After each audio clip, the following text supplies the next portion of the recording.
In 1995, when this morning's guest came to Myrtle Beach, he was singing rock and roll. Now he's singing Myrtle Beach. Who is he? You'll meet him coming up next on Carolina People.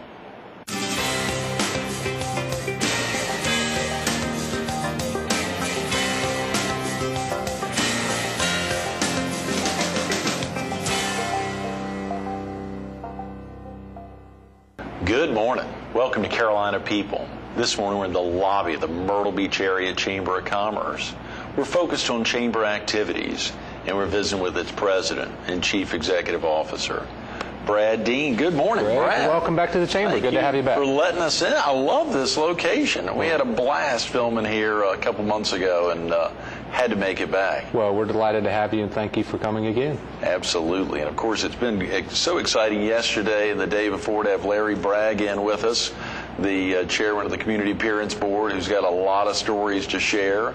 Larry could write books upon books about the Myrtle Beach area, not only his role as a volunteer with the Community Appearance Board, but as he's seen the Myrtle Beach area grow and evolve, and been very active with the chamber for many years. So he's a good friend to not only the chamber, but the community in general. Yes, he shared with us that he had served as a vice president and treasurer of the board, I guess before it became the Myrtle Beach Area Chamber. It may have been the Myrtle Beach Chamber of Commerce then. It's with the Greater Myrtle Beach Chamber, and of course had a very strong presence here and was one of those gentlemen that early on helped it in its formative years, and still is very helpful today, especially when we get into issues beyond our city and county lines and into state and federal issues. Mr. Bragg's always been so involved in local and state politics as well as federal politics, so he's a good guiding force and still very active in the community. Absolutely. We're looking to wrap up the week with Vernie Dove, who obviously you know well, who's been in the area for a heck of a long time, a little more than 20 years now, and excited to get him in. He may have been the chair right before you came in as president and CEO. He was. Of course, you know, if you've lived in this area for very long, you don't know Vernie, you have to meet this guy. He is probably one of our best ambassadors for the area. Just a genuine Southern gentleman, and his wife Peg is a doll as well. And Vernie did serve as our chairman 1 year and had a great term and has remained very active in the chamber in recent years. So those are two great individuals. I don't know that I match up, but I'm glad I only had to follow one of them and not both of them. That's right, absolutely. Brad, real quick about yourself. Were you originally from the area? No, originally from the Midwest. Moved here actually through Florida. We kind of did the roundabout tour and ended up in the Southeast and came here in 1995 as part of the expansion when they opened up Broadway at the beach, and we've called it home ever since. Is that right? What Broadway at the beach itself brought you here? Yeah, Broadway, of course, at that time was really exploding into an exciting dining and entertainment complex, and we came here as a part of that originally to open up the Hard Rock Cafe, and for me it was a great opportunity to bring my family to an area that we now like to call home, and can't beat the quality of life and the cost of living, so we're happy to be here, and we hope to stay here for a long time in the future. Absolutely. That Broadway at the beach is expanding, and that Hard Rock brand is expanding so well in the area. We had Stephen Goodwin with us a couple of weeks ago, the CEO of the new Hard Rock Park, and the excitement for him talking about what he claims, Brad, will be the most exciting attraction in the world out there, this Led Zeppelin, the most unique attraction, the Led Zeppelin ride. Well, I'll tell you what, I hope Hard Rock Park is as big of a hit as they want, because it's going to make all our jobs a lot easier as we try to fill as many hotel rooms that have been built. You know, it's the first ever, so of course that'll gather a lot of attention. But to think about a $400 million investment coming into our community with money that traditionally has not come here, that combined with Market Commons and other exciting developments that are on the way. If you think the exciting's been passed, just wait to see what's coming in the future. It's going to be even more exciting. Absolutely. Those are great words, Brad. You know, so much happening these days. And obviously we wanted to have the opportunity to talk to you a little bit about things that are not entirely within the scope of the Myrtle Beach Area Chamber of Commerce, Interstate 73 and the opportunities to expand, even I-74, some of the pieces there. Of course, there's a lot on the legislative agenda of the Myrtle Beach Area Chamber of Commerce. It's amazing how it comes in and continues to grow. What about I-73? Is that going to happen?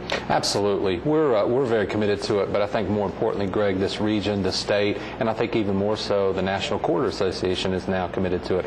We need it here in part to bring more visitors in, but also in part to get everyone out safely in the event of a hurricane. But I think the key point is that I-73 is far more than just a road to and from the Myrtle Beach area. Places like Marion County, Marlborough County, Dillon County desperately need new industry and new jobs. This is truly an economic lifeline for the PD, and we've been successful in getting other states who are part of that corridor to come along with us now. At one point, the corridor was alive and well, but when it didn't get funded 20 years ago, it started to languish a bit. I think it's re-energized, and hopefully with the recent efforts of the National Corridor Association, as well as those here in South Carolina, we're going to see this road rush to completion. We could be driving on Interstate 73 within the next 10 years, and that's our goal. That's tremendous. Is there anything that viewers could do to be a part of that? What our viewers in the PD or southeastern North Carolina, our viewers in Marion and Dillon and Marlborough counties, even Florence County, are there things that they could do to help move that along, to get that, to make sure we get within that 10-year goal? Absolutely. The one thing we all need to be cognizant of is every time we pull up to the gas pump, no matter whether you're trying to pick up truck, a car, whatever you may be driving, we're actually sending money to other states in the United States that fund their roads. We're a donor state, so each and every one of us are helping to pave roads in other states throughout the nation. One of the goals we have is to keep more of our dollars here in South Carolina. So any chance viewer gets to speak to their congressional representatives, people like Congressman John Spratt, Congressman Jim Clyburn, or Congressman Henry Brown, as well as our United States senators, and re-encourage them to bring our dollars back here. We're a donor state. We'd like to keep some of that money here, as well as we'd also like to see additional dollars allocated from the State Department of Transportation. So talking to our local legislators as well as the South Carolina Department of Transportation about the need to complete this road. Ultimately, I-73 is going to create jobs. It's going to bring new industry. It will grow tourism, and it could save lives in the event of a hurricane. Any chance your viewers get to reinforce that with our local, state, and federal legislators, we should certainly do that in hopes of getting more dollars for I-73 sooner. And our viewers would want to say the same things to the state legislators as they'd say to Jim Clyburn or John Spratt. We're a donor state. We want to get more dollars back. Absolutely. We've been donating our money for a long time to a lot of other states, and of course even in South Carolina. A lot of those dollars that come out of the Grand Strand and the PD have built roads and interstates in the upstate and the Midlands and even down in the Charleston area.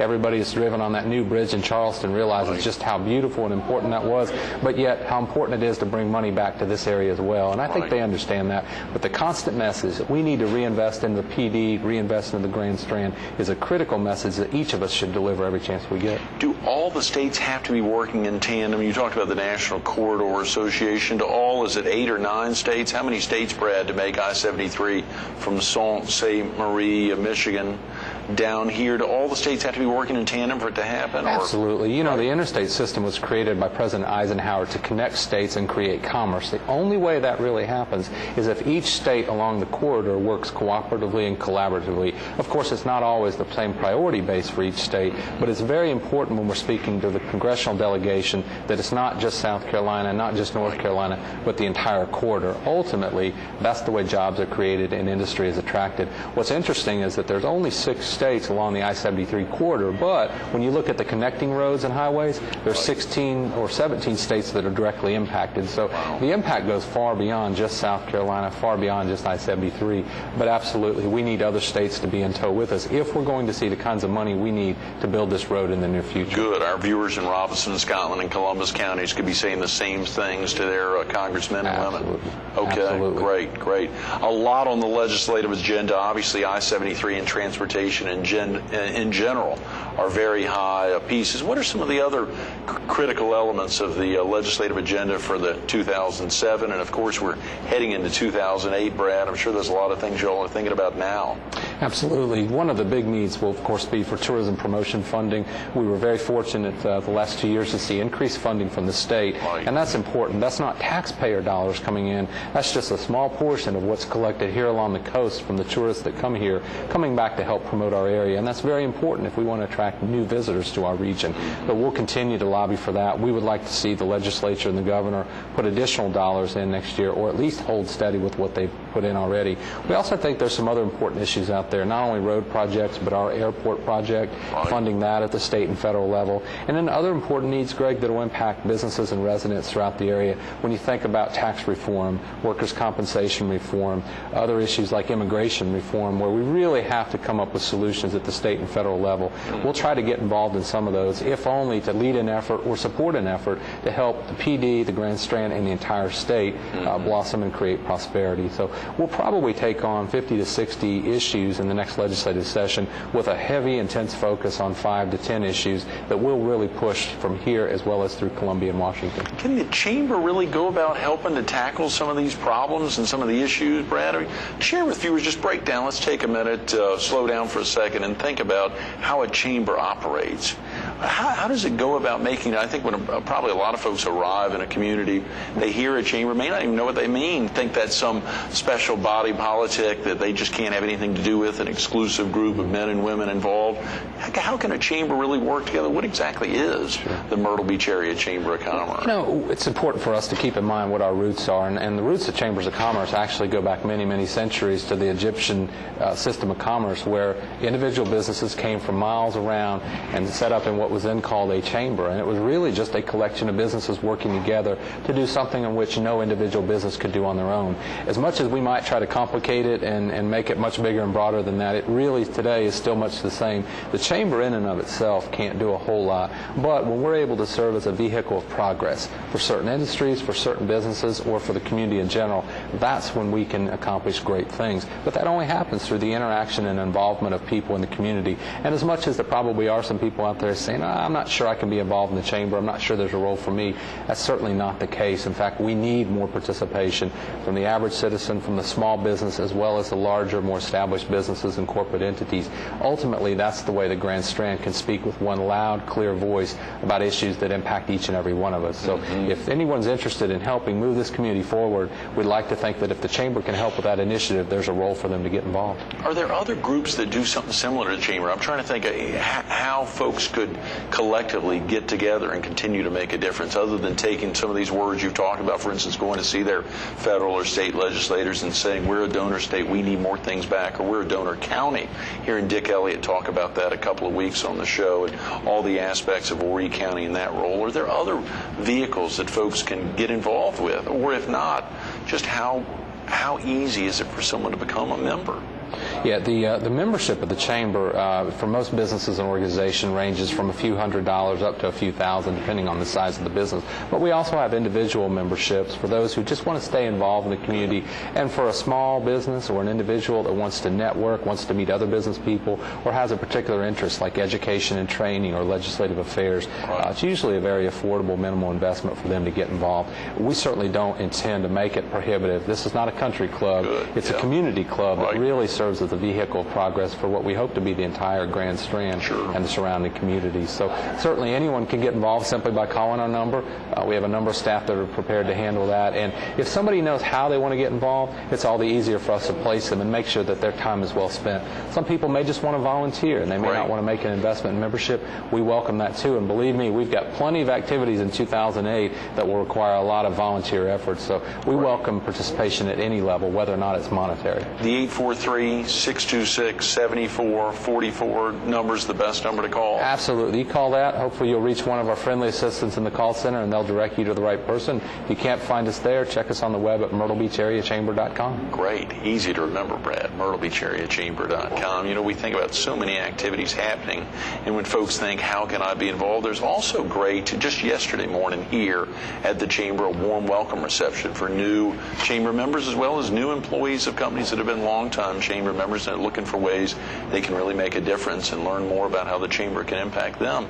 Those warm welcome receptions, I think today you've got something for small businesses, maybe a small business forum to help introduce them to things on a statewide level. And I saw even tomorrow night's a business after hours down at Family Kingdom. What a great location to be down there. But to think about the opportunity going on week in and week out, a lot of Chamber activities. Absolutely. You know, the core of the Chamber is really that hub of activity that brings people together in ways or places where they wouldn't necessarily be.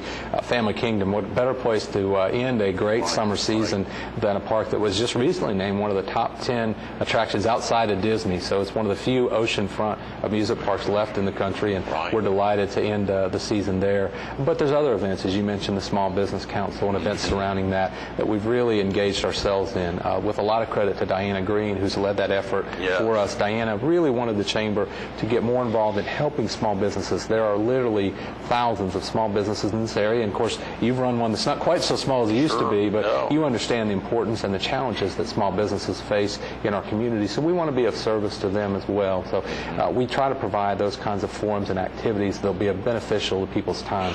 Their time is important to them. We want to make sure it's important to us, but to make sure that their investment in time, whether through education, training, networking, or other ways for us to help promote, protect, and improve their business, certainly that's part of the mission. And of course, the welcome reception, we found a lot of times that a member has joined us for one particular reason, but when they come to the welcome reception, they realize so many other things we can do to help them. As well, Greg, as you know, in your business, although your business is a member of the Chamber, that doesn't just extend to you, it extends to all of your employees and associates.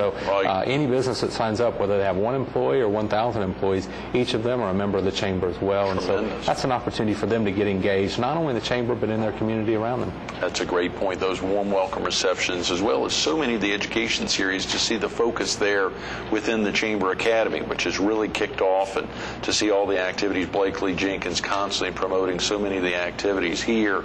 You all have, and of course, the Grand Strander, a monthly publication that comes out, which you can also get online for viewers who may not have gotten a print copy, to go online, as you said, to Myrtle Beach Area Chamber.com to see that publication, all the great pieces in there. It seems like the education classes just go on and on, or are constant. You know, that wasn't something that we did for a number of years, and certainly we don't intend to compete with those who are doing that as part of their core mission, like Horry Georgetown Technical College or Coastal Carolina University. Our goal was to find those niches that weren't being served, help provide people the avenue to get those seminars. And in some cases, it's a seminar that only gets provided in Columbia or Charleston, or in many cases, it's businesses who said, you know what I really need help with is this or that, and so we'll go out and find a provider. Some of these seminars might have 5 attendees, somebody might have 105, but each and every one of them, if it's helping a small business in our organization or our community, then we think it's of good service to everyone, and certainly intend to provide that. Blakely and her team do a wonderful job, and frankly, Greg, the best feedback we get are from the members who say, here's what I need, because chances are if one business needs it, there's others who will find the benefit. Absolutely. As well. Google AdWords Demystified next Tuesday from 9 to 11 to see Mona McGraw, who's been out here from New Realm, really pumping that up. That's a story that a lot of folks want to have an answer to. How the heck can I use Google AdWords to help my small business or big business? And Mona and others like her can share information that, although it may be readily available, it's not always easily to obtain for a small business. Providing a format like that is certainly important to us. It's not so much about revenues and memberships, it's about serving businesses, our community. If we do a better job at that, the businesses prosper, and if everyone prospers, then the community lifts itself up automatically. What's a typical week like for you, Brad? You're just all over the place. I don't know how you slow down. I would see you on the news, or obviously hear you on the radio, or see you in the Herald, the Sun News, and all community newspapers, as well as big papers around the state and even in the Southeast. How do you slow down? Well, sometimes I don't, and perhaps I need to. I've got a great staff, very supportive, and in fact, 2 ladies that work with me, Kate Miles and Amy Lee, who keep me on track. If I'm late at a meeting, it's my fault, but they usually catch me up, and they do a good job at managing the schedule. But what it comes down to, Greg, is we've got a wonderful staff, a tremendously talented board of directors, and I think I get a lot more credit than I deserve in that regard. My job is really to engage the Chamber, make sure that we're working on the right priorities, and then make sure we put the right people, talents, and resources towards those to accomplish good things. And when everybody's behind you and agrees, it makes it a lot easier. So I've been fortunate to be surrounded by some great people, and had a great trainer in Ashby Ward, a very good board, and some very talented chairmen that have supported that endeavor. And I'm just pleased, as long as I can serve in this role, to continue to impact the community in a very positive way. Ashby Ward died in April of 2003. It was late October 2003 that you ascended or accepted the opportunity to serve as president and CEO. That must have been a pretty grueling 6 months there. Had you really, that was something you were putting a name in the hat, you really wanted that slot, or it could have come or gone, you would have been happy anyway? No, I certainly wanted the opportunity. I was very pleased just to be considered. It was a national search. I've often commented that being an internal candidate and a national search it falls right between a root canal and a coronary, because it's just no fun, and sometimes you survive them, sometimes you don't. In that case, it gave the board and the community a chance to really step back and determine where they wanted this organization to go. And I had always said that, look, whoever came in deserved the support and loyalty of the staff. Mr. Ward would have wanted it that way. And my only obligation was, if they wanted this organization to grow, to evolve, and to really serve as a vehicle of progress for a community that was growing and certainly needed that leadership, then I wanted to be given the chance. If they weren't interested in changing and growing, then probably wouldn't have been the right candidate. And I think in most instances, it's certainly worked out well. It's been a great experience personally and professionally for me. you. But I don't ever lose sight of the fact that it's not my chamber, it's the community's chamber. Right. And whether it was Brad Dean or anybody else leading the organization, the real mark of success is the impact we have in the long-lasting future of this community. And Right. we can accomplish some good things, and they last for longer than our years here, then we've done well. That's great, Brad. We're about out of time, and I want to get into a number of other issues. I hope you'll consider coming back to spend a little time with us tomorrow. Absolutely. Good, good. What about the presidential debates? We're hearing a lot about presidential debates. I know we saw a shot of you and I think Caden Dawson and maybe Mayor John Rhodes out in front of the convention center accepting the opportunity for the Republican national debates to be held here in Myrtle Beach in mid-January. I think there's some word that maybe the Democrats, the Congressional Black Caucus, will be bringing a group in. Share with viewers the significance of having at least one, maybe two presidential debates in the Myrtle Beach area. Absolutely. In my view, Greg, these are probably two of the biggest events that we have ever hosted along the Grand Strand. Hugely significant, not only in terms of the numbers of people they'll bring, but more so the national and international media exposure that we'll gain through this. In the case of the Republican debate, which is scheduled for January 10th, you're talking about having every major presidential candidate from the Republican Party right here in the Myrtle Beach area debating for what will be a pivotal time in that election. Although the winner will not be determined at that point, the front runner will clearly be identified, and I think from there you'll see that out of South Carolina will likely come the next presidential nominee for the Republican Party. We're still very hopeful that we'll be able to host the same for the Democratic Party.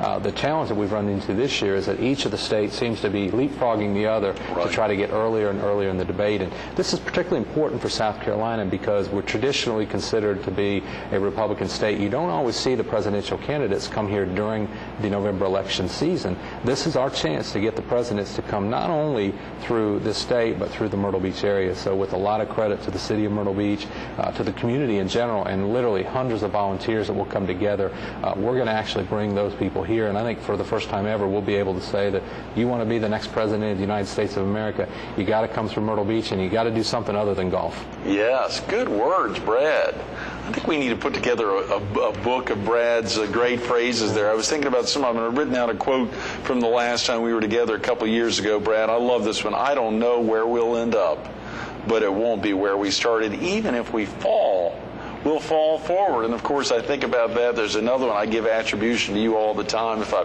wasn't giving it to Mayor John Rhodes, I'd be giving it to you. And that is, we've got two ears and one mouth for a reason. We should listen twice as much as we speak. I hope I'm not tearing that up. Greg, There's so many other prophetic great phrases. statement. Yeah. That's just that's a matter of fact. When you work with 50 women and 3 men, if you don't listen at least twice as much as you speak, you're going to get in trouble sometimes. So it's one of the blessings of having an organization largely staffed by women. Right. I appreciate I've had a lot of good supporters and teachers, so those aren't necessarily my inspirations, but rather the influences in my life. And I think next year we'll see a lot of these come to fruition. We'll make some mistakes, but you can rest assured in 2008 it's going to be an exciting year for the Myrtle Beach area. Yeah, absolutely.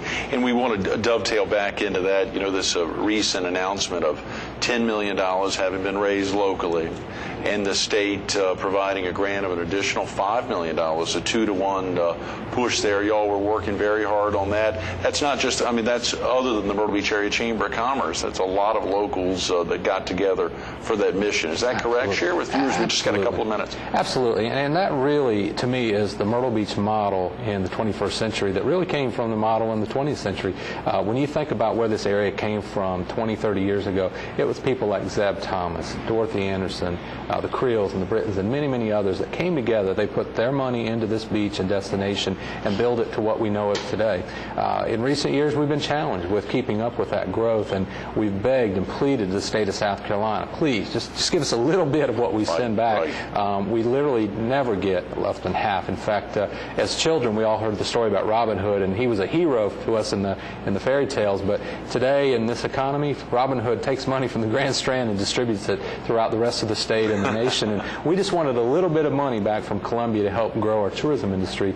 So what it really came down to is local businesses who invested in themselves and their community. They took out of their pocket to put money in, and the state of South Carolina matched some of those dollars. And I think in 2008, we'll have not only the biggest marketing campaign we've ever had, but the best one. It's partly about spending more money, but also the challenge is to not spend more, but to spend better. And that's our goal for 2008. And if we do so, then we've got a great great shot at growing our tourism industry for 2008 and beyond. Will those dollars, are those grants available in future years, Brad, or does all that money have to be spent during one year, during one fiscal year? Well, it's an annual grant, and there's a little bit of a window of time. But, Greg, we said early on, make it an annual grant and let us show the return on investment. And if we can't give you a return on investment of 100 to 1 or 200 to 1, then we don't deserve that money. Now, we're certainly going to exceed the expectations because we're competing with Charleston and Hilton Head and many other places throughout the state. But we think there's no better investment than the Grand Strand. The businesses here are focused, the community's energized, and we've told the state of South Carolina, just put a little bit of money back into this cash cow and watch us go.